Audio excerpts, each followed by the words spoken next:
अस्सलाम वालेकुम। Programme special talk में आया फयाज़ कुरैशी। नाज़रीन, मुल्क की सियासत और चूंडनि के ऐलान का चूंड सरगर्मियुनि में रोज़ बरोज़ वाधारो थींदो पियो थो वञे। मुख़्तलिफ़ सियासी अगवान मुख़्तलिफ़ तकरीबुनि के ख़िताब कर रहा आहिनि। ख़ासि तौर ते पार्टी में पोलिंग के हवाले से जेके उम्मीदवार उन्हनि पार्लिमानी निज़ाम में शामिल थियण के हवाले से जेको पार्लिमानी बोर्ड है उन्हनि पारां जेके सरगर्मियूं आहिनि उहे जारी आहिनि। मुस्लिम लीग नून पारां 12हों जेको पार्लिमानी बोर्ड है उनजो इजलास थियो, जंहिंमें ख़ासि तौर ते सिंध में क़ौमी तोड़े सूबाई असेंबली जा जेके ख़्वाहिशमंद उम्मीदवार आहिनि उन्हनि खे टिकटूं ॾियण जे हवाले सां ऐं ख़ुसूसन जेका सिंध में सीट एडजस्टमेंट वारो मामिलो आहे GDA MQM ऐं नून लीग विच में उन ते गौर वीचार जो सिलसिलो जारी है। अहिड़ी तरह सां पंहिंजा ऐं मुख़्तलिफ़ पार्टियुनि जा जेके उम्मीदवार आहिनि हिक ॿिए खे छॾ खां पोइ न सिर्फ़ु उन्हनि जो फ़ैसिलो करणु वञी रही आहे, अहिड़ी तरह सां मुख़्तलिफ़ जेके उम्मीदवार आहिनि उन्हनि जे नालनि खे हतमी शिकिल ॾियण जे हवाले सां सिलसिलो जिते जारी है तो उते उन बोर्ड के खिताब कंदे मियां नवाज़ शरीफ़ न सिर्फ़ मुख़्तलिफ़ ॻाल्हियूं कयूं आहिनि, अहिड़ी तरह सां पाकिस्तान बार काउंसिल उन बि हिकिड़ी डेवलपमेंट जेका कंदे ख़ासि तौर ते जेके सियासी पार्टियुनि जे हवाले सां लेवल प्लेइंग फील्ड जो जेको मुतालबो थींदो आहे उन में संदन इहो चवणु आहे त इलेक्शन कमीशन चूंड तरीक़ेकार तकबंदी ऐं सीटुनि जी जेका विर्छ आहे उन बाबति उन्हनि सवाल उथारिया आहिनि। ख़ासि तौर ते जेको इलेक्शन कमिश्नर आहे सरदार सिकंदर सुल्तान राजा उन्हीं खां बि इस्तीफ़ा जो मुतालबो कयो आहे। अहिड़ी रीति लाहौर हाई कोर्ट बार के PP चेयरमैन बिलावल भुट्टो ज़रदारी ख़िताब कयो आहे। संदसि इहो चवणु आहे त उन टियूं भेरो बार के खिताब कयो आहे। शेख ज़ुल्फ़िकार अली भुट्टो वारे केस जे हवाले सां संदसि चवणु हो त अॼु ताईं क्राइम सीन तौरु जेको उन लाहौर हाई कोर्ट खे उन नाहे ॾिठो। लाहौर हाई कोर्ट हुजे ऐं सुप्रीम कोर्ट जा जेके जज भुट्टे जा कातिल हुया ऐं काज़ी फ़ाइज़ ईसा जो थोरो हुन मञियो आहे। अहिड़ी तरह सुप्रीम कोर्ट बि जेको चूंड शेड्यूल जे ऐलान खां पोइ मुख़्तलिफ़ जेके दरख़्वास्तूं आहिनि उन्हनि खे बि उकलाए छॾियो आहे, ख़ारिज करे छॾियो आहे। अदालत इहो चवणु आहे त हाणे शेड्यूल जारी थियण खां पोइ तकबंदी वारा मामला हुजनि या को बि अहिड़ो मामिलो हुजे उन ते अॻुभराई नथी थी सघे। वज़ीर आज़म अनवारुल हक़ काकड़ बि कोयटा में शागिर्दनि सां ॻाल्हि ॿोल कई आहे। मुख़्तलिफ़ ॻाल्हियूं कंदे संदसि इहो चवणु त हुकूमत क़ानून तहत कंहिं सां जेका कंहिं बि पार्टी या कंहिं शख़्स जे मथां पाबंदी लॻाए सघे थी, उनजो छा मक़सदु आहे। इन्हनि समूरनि मामलनि इन्हनि सवालनि ते असांखे जॉइन कयो स्काइप ते सीनियर सहाफ़ी इज़हार सुमरो साहब। इज़हार साहब तव्हांखे प्रोग्राम में भलीकार।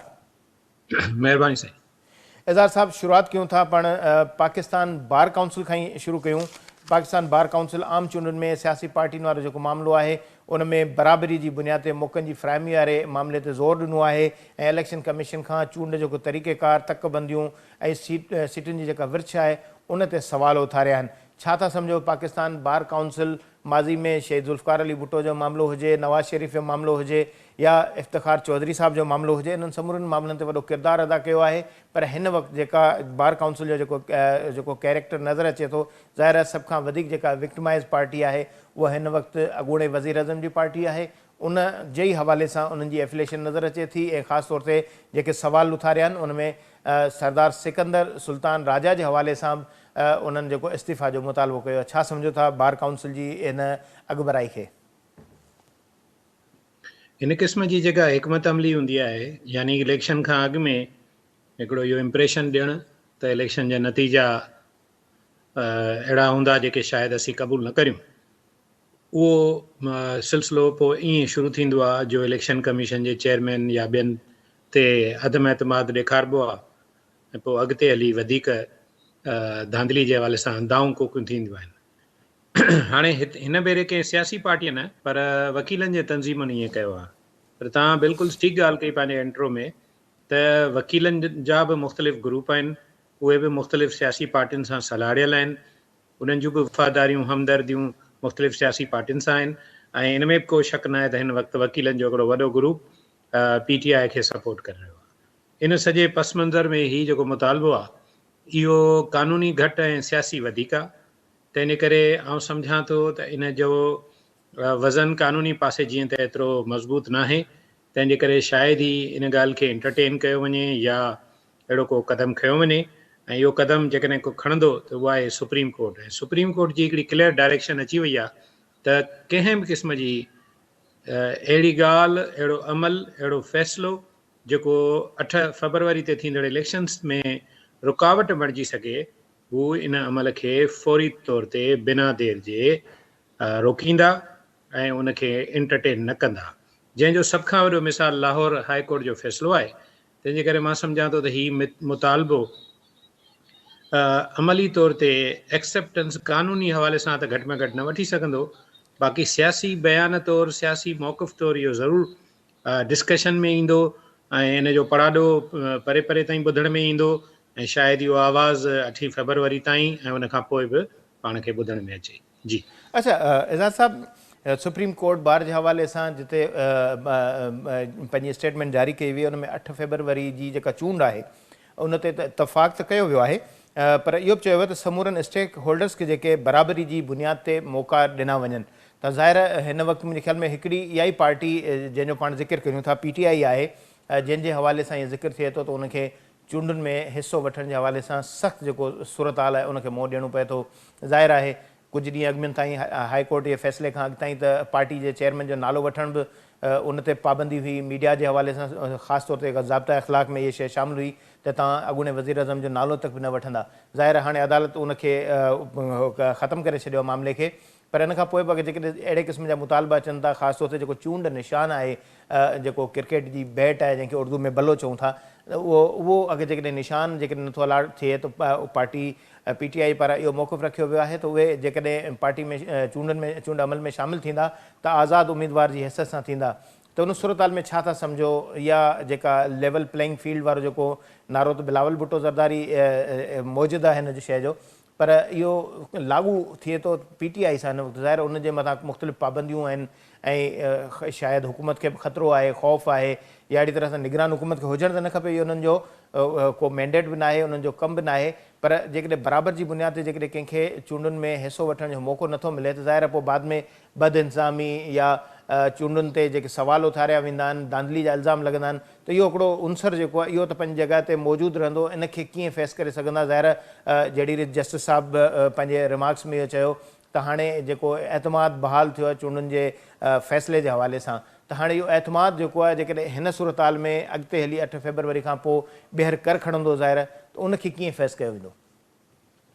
ॾिसो, हीअ जेको लेवल प्लेइंग फील्ड वारी ॻाल्हि आहे न, इहा सियासी पार्टियूं कंदियूं रहंदियूं ऐं तव्हांखे हैरत उन वक़्तु थींदी जॾहिं नवाज़ लीग बि ईंदड़ ॾींहंनि में लेवल प्लेइंग फील्ड जी ॻाल्हि कंदी। कंहिं महिल पीपुल्स पार्टी बि हिन जो ज़िक्र कयो हो। रही ॻाल्हि PTI जी, त PTI हींअर ताईं एजिटेशन वारे मूड में आहे। हू एजिटेशन जे मूड में जेकॾहिं रहे थी त इहो उन्हनि जे लाइ इलेक्शन में हिकिड़ो वॾो मसइलो हूंदो, छाकाणि त ॿियुनि सियासी पार्टियुनि पंहिंजी इलेक्शन जी तयारी करे वरिती आहे। उन्हनि पंहिंजा कैंडिडेट्स बि स्ट्रीम लाइन करे वरिता आहिनि, उन्हनि लिस्टूं बि ठाहे वरितियूं आहिनि, अॼु खां फार्म बि मिलणु शुरू थिया आहिनि। इन सूरत हाल में तव्हां अगरि नोट कंदो त PTI इलेक्शन जे लाइ ॼण त तयार ई न आहे। ऐं उनजो ॿियो वॾो सबबु जेको आहे उहो आहे जेको लाहौर हाई कोर्ट में हिननि दरख़्वास्त दाख़िल कई हुई। चवनि था त हाणे पेशावर हाई कोर्ट में बि अहिड़ी का दरख़्वास्त हू दाख़िल कनि पिया। सो अमली तौर ते इलेक्शन कमीशन ते प्रेशर विझी या ॿियनि तरीक़नि सां PTI साबित इहो करे रही आहे त उहा इलेक्शन जे लाइ ॼण त पूरी रीति तयारु न आहे। ॿिए पासे हुननि जो जेको पब्लिक में सोशल मीडिया ते मौक़िफ़ आहे, उन में त उहे तासुर ॾियनि था त जे इलेक्शन थिया त हू खटंदा ऐं खटंदा वाज़े मेजॉरिटी सां खटंदा। हाणे इहे ॿ मुख़्तलिफ़ ॻाल्हियूं आहिनि। इन सॼे सिनेरियो में जेतिरे क़दुरु लेवल प्लेइंग फील्ड ॾियण जो तालुक़ु आहे, त हाणे उनजो नालो खणनि ॿुधाइनि त कंहिं उन्हनि खे लेवल प्लेइंग फील्ड खां महरूम कयो आहे, निगरान हुकूमत कयो आहे या कंहिं ॿिए कयो आहे। ॿी ॻाल्हि त हीअ जेके इन्हनि जूं सियासी सरगर्मियूं ऐं मामला आहिनि, इन में को शक कान्हे त उहे 2017-18 वारी सूरत हाल वारा न आहिनि। 2018 में हिननि खे वॾो स्पेस मिलियल हो, वॾी सपोर्ट मिलियल हुई जलसनि ऐं ॿियनि मामलनि जे हवाले सां, मीडिया जे हवाले सां, उन में बराबरि फ़र्क़ु आयो आहे। पर हाणे जॾहिं तव्हां हेतिरी नाई मए वारनि मामलनि में तव्हां मुलविस थींदव ऐं अहिड़ियूं एक्टिविटीज़ कंदव त पोइ उन जा रिपरकशन त थियनि था। हिकिड़ी सियासी पार्टी खे हिन ॻाल्हि खे ज़रूरु पंहिंजे ज़हन में रखणु घुरिजे। ॿी ॻाल्हि त जेको मुल्क में हिकिड़ो वॾो अहम स्लोगन हली रहियो आहे लाडले वारो, त हाणे लाडले जी टोपी त वारे वटीअ ते मुख़्तलिफ़ धुरियुनि खे पाराई पई वञे न, या पाराई वेंदी रही आहे। सो हिन भेरे सूरत हाल इहा आहे त PTI खे उहा टोपी न पई मिले ऐं PTI जी दांह सॼी इहा ई आहे त असांजी उहा लाडलाइप हर सूरत में वापसि बहाल थियणु खपे ऐं असांखे उअं ई ट्रीट कयो वञे। हाणे PTI जो बि इम्तिहान आहे त उहा बिना सपोर्ट, बिना लाडलाइप ऐं बिना पुठभराई जे पंहिंजे तौर ते इलेक्शनुनि में केतिरियूं सीटूं खटे थी ऐं माण्हुनि जी उनखे केतिरी मोट मिले थी। जी अच्छा इज़हार साहब ज़ाहिर या टोपी जेका आहे लाॾले वारी ज़ाहिर PTI इस्तेमालु करे चुकी आहे, बल्कि जेको बि इस्तेमालु कंदो उनखे तस्लीम नाहे कंदो। जी सिंध में बि अहिड़े क़िस्म जे हवाले सां सियासी पार्टियूं एतिराज़ कंदियूं रहियूं आहिनि, पाण ख़ासि तौर ते अगरि जेकॾहिं सूबे जो इलेक्शन कमिश्नर एजाज़ अनवर चौहान उनजो तज़किरो करियूं त मुंहिंजे ख़्याल में इहो बि मुनासिब ई हूंदो, छो त इन ते बि एतिराज़ थींदा रहिया हुया। अहिड़ी तरह सां पीपल्स पार्टी जी एफिलेटेड गवर्नमेंट जे हवाले सां ॻाल्हियूं थींदियूं हुयूं, पर ॿिए पासे वरी पंजाब जे हवाले सां लाॾलो जेकॾहिं नून लीग खे पाण कोठियूं या मर्कज़ जे हवाले सां, त इहो नज़र पियो आयो बाक़ाइदा वाज़े तौर ते त इहे जेके इहो तबिको जेको लाॾलो तौरु जेको न सिर्फ़ु थींदो पियो नज़र अचे, जहिड़ी तरह सां केस ख़तमु थी विया, जहिड़ी तरह सां जेके पाबंदियूं आहिनि उहे ख़तमु थी वियूं, मियां साहिबु जेको जलावतन हुयो वापसि आयो, इल्ज़ाम लॻा जेके लख रुपया पघार न वठणु या अहकामे वारा जेके मामला हुया सभु आहिस्ता आहिस्ता ईअं साफ़ु थी विया ॼण पंहिंजो ड्राई क्लीन थी वियो हुजे। पर वरी फ़वाद हसन फ़वाद जे हवाले सां इलेक्शन कमीशन में अगरि जेकॾहिं कंहिं दरख़्वास्त दाख़िल कई त उन ते बि इलेक्शन कमीशन नोटिस वठंदे काबीनामा उनखे रिमूव करण जे हवाले सां अॼु हुकुम कयो। त अहिड़े नमूने सां ज़ाहिर जेके लाॾलनि जा जेके पर आहिनि उहे बि कुझु कटिजनि पिया था ॿिन्ही पासे। सिंध में बि पीपल्स पार्टी या नून लीग जेकॾहिं वञूं हुकुमरान जमातूं इहे ई रहियूं आहिनि मर्कज़ में, त इहो जेको पाकिस्तान बार काउंसिल वारो जेको मुतालबो आहे, इल्ज़ाम बि आहे जंहिंमें चयो वियो त इहो तासिरो थी रहियो आहे त मौजूदा इलेक्शन कमीशन जी मौजूदगी में शफ़ाफ़ चूंडूं नथियूं कराए सघजनि ऐं सरदार सिकंदर सुल्तान राजा खां इस्तीफ़ा जो मुतालबो कयो वियो आहे। त हाणे इन सिनेरियो में हिकिड़े पासे हिकिड़ो लुक ॾिसिजे थो त पर बि कटे रही आहे इलेक्शन कमीशन इन्हनि पार्टियुनि जा, ॿिए पासे इल्ज़ाम बि था लॻनि, इस्तीफ़ा जी मुतालबा कया पिया था वञनि। ॾिसो हीउ जेको सॼो सिनेरियो आहे न, पाकिस्तान में पहिरियों पहिरियों त इलेक्शन कोन पिया थियनि ऐं हमेशह इलेक्शननि में इहो हूंदो आहे त हिकिड़ियूं पार्टियूं थोरी फेवरेट हूंदियूं आहिनि ऐं ज़ाहिरी उहे पार्टियूं इन करे फेवरेट हूंदियूं आहिनि जो उन्हनि जूं पॉलिसीज़ ताक़तवर धुरियुनि सां सहमत में हूंदियूं आहिनि। सो उन जे करे उन्हनि खे थोरो बहितर माहौल मिलंदो आहे। त इहा दांह उहे धुरियूं त कनि ई न जिन माज़ी में इनखे इंजॉय कयो आहे, या त उहो माज़ी जे पंहिंजे उन अमल ते, हलो ॿी ॻाल्हि, उन अमल ते भला कॾहिं नदामत अवां ॿुधी, कॾहिं अवां ॿुधो त उन्हनि चयो हुजे त असां इहो ग़लति कमु कयो हो, माज़ी में असांखे ईअं न करणु खपंदो हो, असांखे सियासी पार्टियुनि वारो अंदाज़ अख़्तियार करणु खपंदो हो, बैकडोर सपोर्ट जी ज़रूरत न हुई, असांखे न वठणु खपंदी हुई ऐं पंहिंजी अमली जदोजहद जे ज़रिए हक़ीक़ी जमूरियत लाइ कमु करणु खपंदो। अहिड़ी का ॻाल्हि कॾहिं तव्हां ॿुधी कोन हूंदी हिन जे मथां। हीअ त चवनि था त असांखे जेको हेवी मैंडेट्स मिलिया ऐं जेके माण्हुनि जूं सपोर्ट्स मिलियूं इहे त असांखे पंहिंजी मेरिट ते मिलियूं। हीउ जेको मीडिया में माहौल ठाहे ॾिनो वियो PTI खे, इहो बि असांखे पंहिंजी महिनत सां मिलियो। हीउ सरकारी पैसनि ते जेके हिननि सोशल मीडिया जा फोरम ठाहिया ऐं उन्हनि जे ज़रिए प्रोपेगेंडा जूं मशीनूं हलायूं, जिन मां कुझु मशीनूं अञा बि हलनि पियूं, इहे बि उन्हनि पंहिंजी महिनत सां ठाहियूं। सो हाणे अहिड़ी सूरत हाल में हर वक़्तु सूरत हाल हिकु जहिड़ी न हूंदी आहे। हिन वक़्तु सूरत हाल हिकु जहिड़ी न आहे, हुनजा ओड़ी न आहे जहिड़ी उहे चाहिनि था, त इन करे इहे मामला, इहे दाऊं कुकूं वाक़ा ज़रूरु थींदा। मुंहिंजो नुक़्ते नज़र इहो आहे त सियासी पार्टियूं अगरि सम्झनि थियूं त इहे सपोर्ट्स वठणु या मदद वठणु या बैकडोर हेल्प वठणु ग़लति आहे, त पोइ सभ खां पहिरीं त हू पंहिंजे माज़ीअ में कयल अहिड़नि अमलनि ते जेको आहे लातालकी कनि। पीपल्स पार्टी सिंध में जहिड़ी तरह सां लगातार 15 सालनि खां इक़्तिदार में आहे, त उहो बि छा रुॻो पंहिंजे मेरिट ते आहे या उन्हनि खे बि इन क़िस्म जी सपोर्ट आहे ऐं उन्हनि जा माज़ी जा डिसीशन्स ॿुधाइनि था त डेफिनेटली उन्हनि खे अहिड़ी सपोर्ट रही आहे, तॾहिं उन्हनि बि मोट में अहिड़ा फ़ैसिला कया आहिनि जेके हक़ीक़ी तौर ते माण्हुनि जे फ़ाइदे में न हुआ पर किन मख़सूस धुरियुनि जे फ़ाइदे में हुआ। सो मां सम्झां थो त मजमूई तौर ते हीउ मामिलो ॿिन्ही पासनि ते आहे।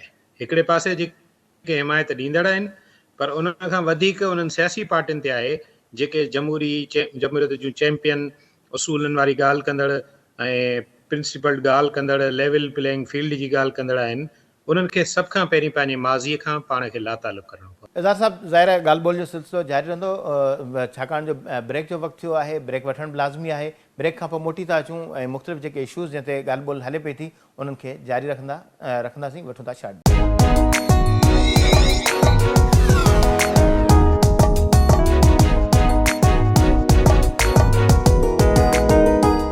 Welcome back. इज़हार साहब पाण ज़िक्र कयोसीं ते Bilawal Bhutto Lahore high court bar खे ख़िताबु कयो ऐं टियों दफ़ो ख़िताबु कयो आहे। संदसि चवणु आहे त संदनि 3 नस्ल जेके इंसाफ़ लाइ ईंदा रहिया ऐं अहिड़ी तरह सां लाहौर हाई कोर्ट खे अॼु ताईं क्राइम सीन तौर ते हू ॾिसंदो रहियो या ॾिठो वेंदो आहे।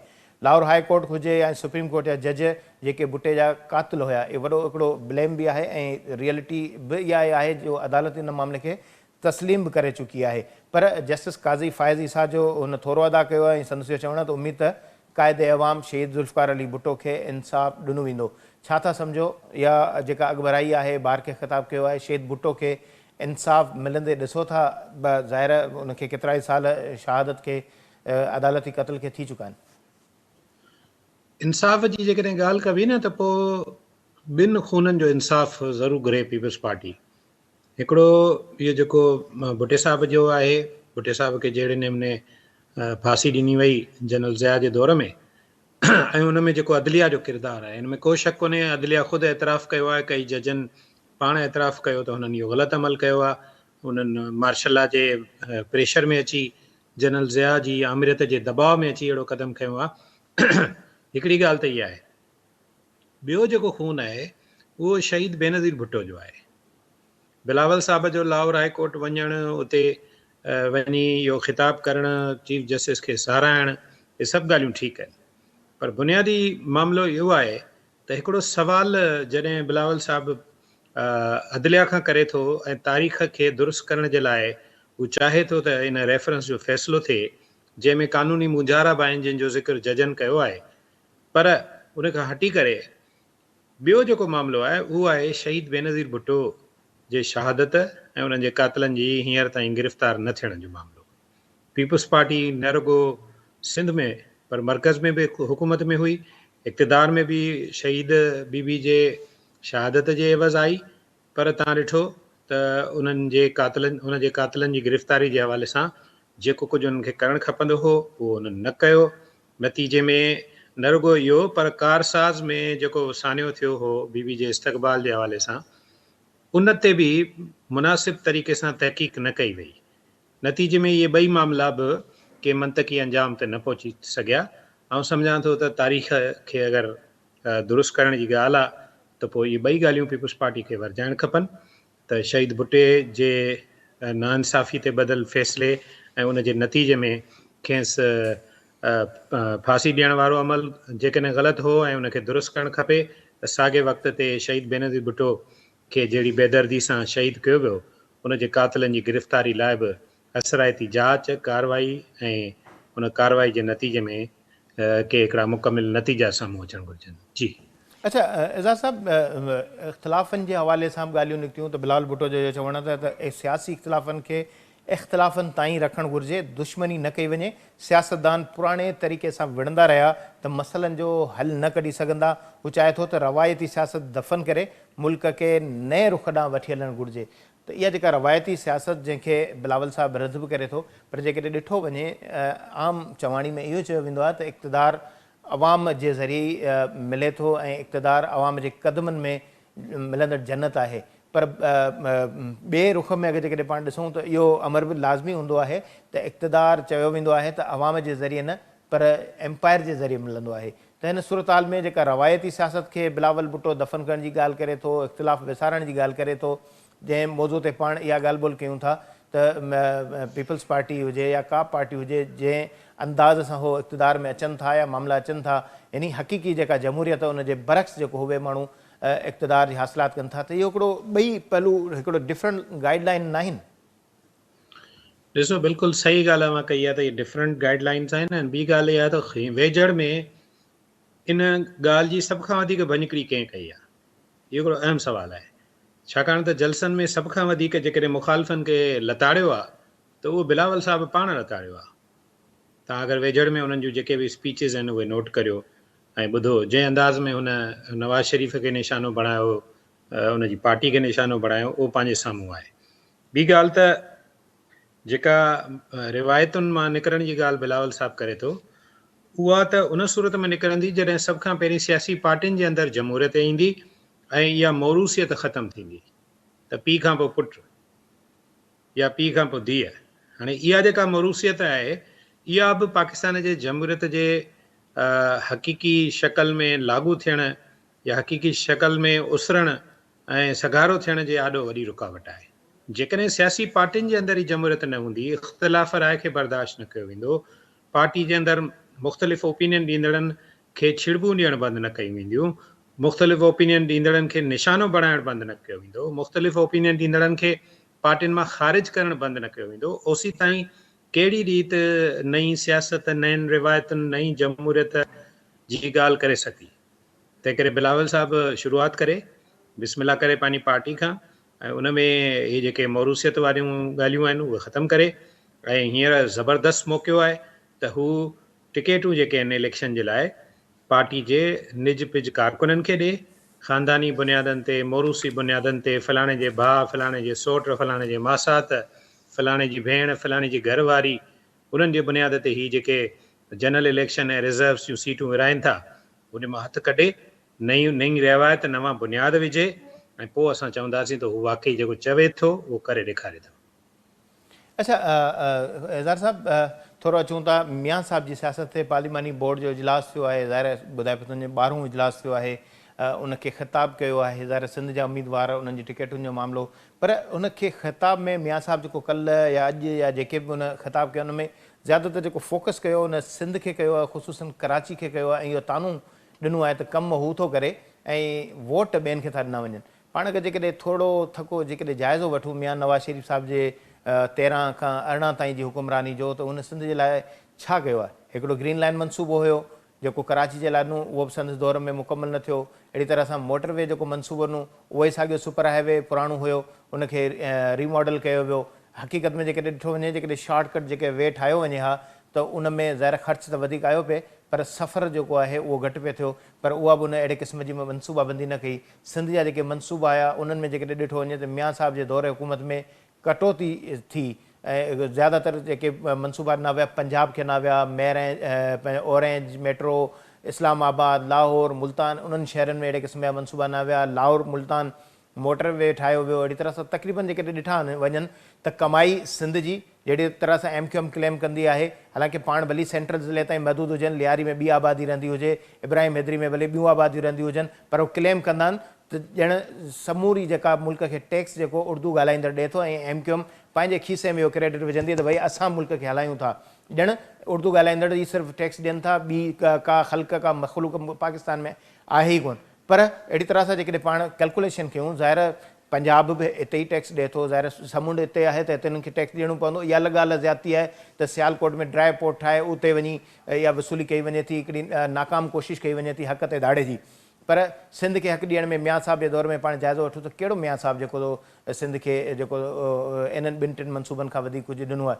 ठीकु आहे, अमन अमान हुकूमत जी ज़िमेदारी आहे, जेकॾहिं इहो अहसान कयो अथसि अमन अमान जे हवाले सां या दहशतगर्दी जे ख़ात्मे सां। मुंहिंजे ख़्याल में जेकॾहिं CPEC मनसूबो न हुजे हा या चाइनीज़ जे अचण जो मामिलो न हुजे हा त अमन असांजे खाते में न अचे हा, वधीक अञा बि 30-40 साल लोड़ियूं हुआ। त इहो जेको तानेबाज़ी वारो मियां साहब जेको सिलसिलो शुरू कयो आहे त मूंखे वोट नथा ॾियो, वोट तव्हांखे तव्हां ॿियनि खे था ॾियो ऐं कमु मूंखां था वठो, त मियां साहब सम्झो था त अहिड़ा कमु करे थो जो हुनखे वाक़ई सिंध जे माण्हुनि खे वोट ॾियणु खपे? ॾिसो, ई रद्दमल जी ॻाल्हि न आहे, नई वरी रद्दमल पाण खे ॾियणु खपे। ऐं सम्झां थो त सिंध जा माण्हू त चाहिनि था त मियां साहब जी पार्टी सिंध में तहरुक में अचे, मुक़ाबले जे मैदान में लहे, पर बदकिस्मती सां कमनि जी ॻाल्हि त पोइ थींदी। पर नवाज़ लीग पूरी रीति, पूरे असर सां, पूरी ताक़त सां हाणे बि सिंध में सियासत में न आई आहे। इहो ई सबबु आहे जो पार्टी जे लीडरनि खे उसूलनि सिंध में अचणु खपंदो हो ऐं मुख़्तलिफ़ शहरनि जा दौरा करणु खपंदा हुआ, इलेक्टेबल्स सां मिलणु खपंदो हो, पार्टी कारकुननि सां मिलणु खपंदो हो, पार्टी जी नई सिर तंज़ीमकारी करणु खपंदी हुई, पर अहिड़ी का बि कोशिशि न वरिती वई। हाणे जॾहिं मियां साहब जो पंहिंजी पार्टी जे सिंध चैप्टर ॾांहुं इहो रवैयो आहे त पोइ सिंध जे माण्हुनि लाइ कहिड़ो रवैयो हूंदो, इनखे सम्झण में का मुश्किल न आहे। पर आउं सम्झां थो त मियां साहब बि सिंध ॾांहुं संजीदगी ॾेखारे त मोट में सिंध जो वोटर बि डेफिनेटली हुनखे रिस्पॉन्ड कंदो। ऐं माज़ीअ में बि हुनजा MNAs MPAs सिंध मां, सॼी सिंध मां खटंदा रहिया आहिनि, मुख़्तलिफ़ जायुनि तां खटंदा रहिया आहिनि, मुस्तक़बिल में बि कढी सघनि था। पर ॻाल्हि इहा आहे त जेकॾहिं पाण इहा रविश रखंदा त सिंध लिखी पढ़ी पीपुल्स पार्टी खे ॾींदा ऐं हुन में टंग न हणाईंदा, इंटरफेयर न कंदा, ऐं पोइ वरी माण्हुनि खे ताना ॾींदा, त पोइ इहा ॻाल्हि मुनासिब न आहे। जी, ज़ाहिर हर सियासतदान जो हक़ आहे, उहो ज़ाहिर अवाम खे चए थो, पर पाण जेको हिकिड़ो तक़ाबली जाइज़ो जहिड़ो वठूं था त पाण ज़ाहिर पंहिंजी पार्टी ॾांहुं वाक़ई हुनजो इहो फोकस न आहे। गुज़िरियल पाण 13-15 जो 18 जो जाइज़ो वठूं, उन दौरान जेकॾहिं मियां साहब आयो, मुमताज़ भुट्टो साहब खे शामिल कयईं, अयाज़ लतीफ़ अली सां मुलाक़ात थी, कादिर मक्सी साहब सां मुलाक़ात थी, मुख़्तलिफ़ अॻवाननि सां मुलाक़ात थी, पर उनजो फोकस सिर्फ़ु इलेक्शन ताईं हुयो। इलेक्शन ख़तमु थी, वरी लातालकी जो ऐलान थियो, मूसा जतोई हुजे, पाण मिसाल वठूं था, अरबाब रहीम हुजे, अहिड़ी तरह सां ॿिया मुख़्तलिफ़ अॻवान हुया जेके हुन पंहिंजी पार्टी में शामिल कया, हुननि खे हुननि मुशीर बनाए करे बसि हिकिड़ो साइड ते खुॾे लाइन लॻाए छॾियो आहे, ठीकु हाणे तव्हांखे काबीना में असां शामिल करे छॾियो आहे। पर इहा हिकमत अमली त उनखे इख़्तियार करणु खपे न, त जेकॾहिं तव्हां वाक़ई बि उहो सम्झो था त सिंध जो अवाम तव्हां सां लातालुक रहे थो, त उनजी बि त का वजह हूंदी न। सिर्फ़ु रुॻो इहा पार्टी जेका हिन वक़्तु जेकॾहिं पाण बशीर मेमन साहिब जो जेकॾहिं पाण ज़िक्र वठूं, पर्सनली बशीर साहिबु सुठो माण्हू आहे, उन ते उन सां इख़्तिलाफ़ या उहा सोच नाहे या न हुजणु खपे, पर जेकॾहिं ॾिठो वञे त उन शाह मोहम्मद शाह बि हुयो, मुख़्तलिफ़ ॿिया माण्हू बि हुया माज़ीअ में, उन्हनि सां उन्हनि जेके ॿ हथ कया, या गौस अली शाह संदसि तमामु घणो पुराणो हिकिड़ो साथी हुयो, उहो बि साणसि नाराज़गी जो शिकार थियो। अहिड़ी तरह सां जेकॾहिं सिंध में जेकॾहिं इलेक्टेबल पर्सन्स अगरि जेकॾहिं GDA उन्हनि ते हथु रखी पाण सां शामिलु करे सघे थी, पीपल्स पार्टी पाण सां गॾु खणी सघे थी, त नून लीग जो इहो रवैयो सम्झ में अचे थो त इहे ॿई हिकिड़ा ॿ रुख न आहिनि। त कम सिंध में कहिड़ा भला नज़र अचंदा? मजमूई तरह सां जेकॾहिं 44,000 जेकॾहिं अरब जेकॾहिं बजट थिए थी, त सिंध खे परसेंटेज छा थो मिले, पंजाब खे छा थो मिले? ज़ाहिर तरक़ियाती कम त उते ई था थियनि न। ॾिसो, इहो कमनि वारी ॻाल्हि करणी अजाई आहे न, छाकाणि त पोइ इहो त वरी पोइ बजट जो बि हिसाबु किताबु थींदो, रेवेन्यू जनरेशन जो बि हिसाबु किताबु थींदो, पोइ हुन में ॾिसबो त कहिड़ो सूबो केतिरो कंट्रीब्यूट करे थो। डेवलपमेंट जे फंडनि में त सिंध सां ज़्यादती थींदी रही आहे, तव्हां बिल्कुलु इहा ॻाल्हि ठीकु चई।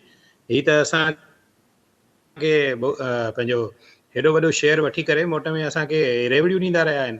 कहिड़ी डेवलपमेंट सिंध में कई अथनि? पाकिस्तान में जेको पूरो मोटरवे जो नेटवर्क आहे, उन में अगरि को टुकुर ख़ाली आहे, हिकिड़ो पीस जेको पज़ल पूरे थियण जो हिकिड़ो पीस रहियल आहे, उहो त सिंध में ई आहे न। यानी सखर खां वठी हैदराबाद ताईं जेको मोटरवे ठहणु खपे, उहो यको मुल्तवी थियल आहे यको अरसे खां, त उहो छो न ठाहियो वियो? ऐं अहिड़ी तरह सां ॿिया कई कम आहिनि, कराची में कई पाणी जूं स्कीमूं आहिनि, ॿिया मामला आहिनि, उते वफ़ाक़ खे फंडिंग करणी आहे जेका न पई थिए। तव्हांखे यादि हूंदो त PDM जी आख़िरी हुकूमत जंहिंमें नवाज़ लीग लीड पे कयो, उन में सिंध जे बोर सटियलनि जे लाइ पैसा बि न पे रखियऊं, जिते पीपल्स पार्टी काफ़ी रिज़िस्ट बि कयो, एहतजाज बि कयो, जंहिंखां पोइ कुझु फंड्स वधाया विया। सो इन क़िस्म जी बयानबाज़ी सां हरपुरू नफ़रतूं पैदा थियनि थियूं। मियां साहब खे समझदारी जो मुज़ाहिरो करणु खपे। मियां साहब थोरो पंधु करे सिंध ताईं अचे, माण्हुनि सां मिले ऐं राब्ता करे ऐं पंहिंजी पार्टी खे हिते एक्टिव करे ऐं उन्हनि खे चवे त अची सियासत कनि, अमली तौरु माण्हुनि सां मिलनि ऐं उनजो माहौल जोड़ीनि, तंज़ीमकारी कनि। उन खां पोइ इहा शिकायत कनि त माण्हू उनखे वोट नथा ॾियनि। जी अच्छा, एज़ाज़ साहब थोरो अचूं था काकड़ साहब ॾांहुं। कोयटा में शागिर्दनि सां ॻाल्हि ॿोल कई आहे, संदसि जो चवणो त हुकूमत कानून तहत कंहिंजे मथां पाबंदी लॻाए सघे थी। इहो इंडिकेशन तव्हां सम्झो था त कंहिं नए फ़र्द जे लाइ आहे, या सिर्फ़ु इहो ख़ान साहब जे ई लाइ इहो इम्कान नज़र अचे थो त वधीक उनजे मथां पाबंदियूं लॻी सघनि थियूं? ॾिसो, ही जहिड़े तरीक़े सां कल्ह टियों ॾींहुं इंटरनेट खे बंदि कयो वियो ऐं सोशल मीडिया खे ब्लॉक कयो वियो, जंहिं तरह सां, उन मां तव्हां सम्झी सघो था त जेकॾहिं का बि दरी खुलंदी PTI चेयरमैन जे लाइ इलेक्शन में हिसो वठण जी, त उन दरीअ खे, दरवाज़ो मूं न चयो, मूं दरी चई, उन दरी खे बि बंदि कयो वेंदो। सो इहा ॻाल्हि त बिल्कुलु तय आहे त 2024 में PTI चेयरमैन इलेक्शन में हिसो कोन पियो वठे, जेको हाणे शायदि चेयरमैन बि न आहे, छाकाणि त पार्टी जी इलेक्शन, इंट्रा पार्टी इलेक्शन बि कराए छॾी अथऊं।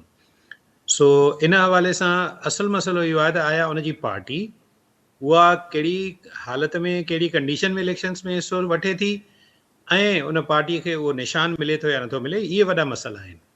सो मुंहिंजे ख़्याल में इन्हनि खे बि ॾिसणो पवंदो ऐं ईंदड़ ॾींहंनि में उन्हनि जे लाइ हालतूं कहिड़ियूं थी वञी बीहनि, सूरताल कहिड़ी थी वञी बीहे, इहो बि अहम पासो हूंदो। जी ठीकु आहे, वॾी महिरबानी एज़ार सुमरो साहब। ज़ाहिर मुल्क जी सियासत आहे, हुन में पाकिस्तान जी सियासत जा डायनामिक्स इहे ई रहिया आहिनि त हिक ॿिए जे मथां तनक़ीद बि कयो ऐं हिक ॿिए जे मथां इल्ज़ाम बि हणो ऐं क्रेडिट बि खणो। अहिड़ी तरह सां पंहिंजो अहसान बि जतायो। मियां साहब शायदि ईअं ई करे पियो थो ऐं मियां साहब खे इहो वाज़े तौर ते सोचणु घुरिजे, जिते असां पीपल्स पार्टी ते तनक़ीद कयूं था, उते मियां साहब जे मथां बि इहो तनक़ीदी जुमिलो लाज़मी हुजणु घुरिजे त जॾहिं खां वठी मियां साहब वतन वरियो आहे, हुन सिंध जा केतिरा दौरा कया आहिनि, हुन सिंध जे अवाम खे इहो तानो ॾिनो आहे त हू वोट ॿियनि खे ॾियनि था, पर कमु हू थो करे ॿुधायो वञे। जेकॾहिं हुन कमु कया आहिनि त ॻणाया बि वञनि, कहिड़ा कम हुन कया आहिनि। जेकॾहिं सिंध जेकॾहिं पंहिंजे रेवेन्यू मां अगरि जेकॾहिं परसेंटेज में सभ खां वधीक अगरि जेकॾहिं वफ़ाक़ खे ॾिए थो ऐं पंजाब खे ॾिए थो त पोइ शेयर जेको हुते ज़्यादा वञे थो त उन में शेयर सिंध खे केतिरो थो मिले। इहे बि मियां साहिब जे लाइ सुवाल आहिनि। अगरि जेकॾहिं इंसाफ़ क़ानूनी तक़ाज़ा जी ॻाल्हि कजे थी त सिंध जे वॾे वज़ीर बि इहो मुतालबो कयो आहे त गैस सिंध पैदा करे थी। आइन छा थो चवे, पर आइन खे जहिड़ी रीति ज़ियाउल हक़ काग़ज़ जो टुकड़ो सम्झी करे फिटो कयो। असांजी मर्ज़ी आहे जेकॾहिं सिंध गैस पैदावार में सभ खां वधीक हिसेदार आहे, 65% सिंध गैस ॾिए थी मुल्क खे, त उनखां पुछी करे गैस ॾिनो वञे। पर हिते जूं सनतूं, हिते जा कारखाना बंदि ऐं हिते जा मज़दूर बेरोज़गार पिया थियनि ऐं माण्हू बर्बाद ऐं दरबदर पिया थियनि। मुल्क जो रेवेन्यू जेको आहे उहो मुतासिर थो थिए, जेके एक्सपोर्ट जा ऑर्डर आहिनि उहे तबाह बर्बाद था थियनि। त अहिड़े क़िस्म जा जेके नाइंसाफ़ियुनि जा जेके मामला आहिनि उन्हनि खे बि ॾिसणु घुरिजे, सवाइ तानेबाज़ी जे। सो बहरहाल प्रोग्राम जो वक़्तु पुॼाणी थो पए थो, इजाज़त ॾींदा, अला भाई।